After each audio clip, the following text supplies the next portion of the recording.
Erika Dominguez naiz, Mondragon Goi Eskola Politeknikoan egiten dut lan eta laborategi teknikaria naiz. Nik lanean erabiltzen dudan makinetako bat mikroskopio elektronikoa da.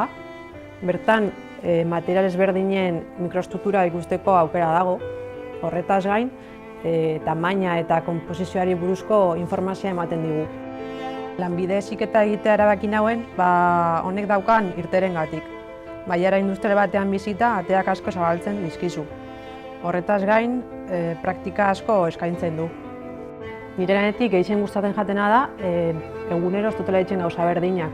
Ontxe ikusten duzuen moduan mikroskopio elektronikoan nago, baina beste batzutan trakzio saiakuntzak ere egiten ditut. Bestalde, material ezberdinak heltzen dira laborategira eta honek aukera ematen dit egunero zerbait berria ikasteko.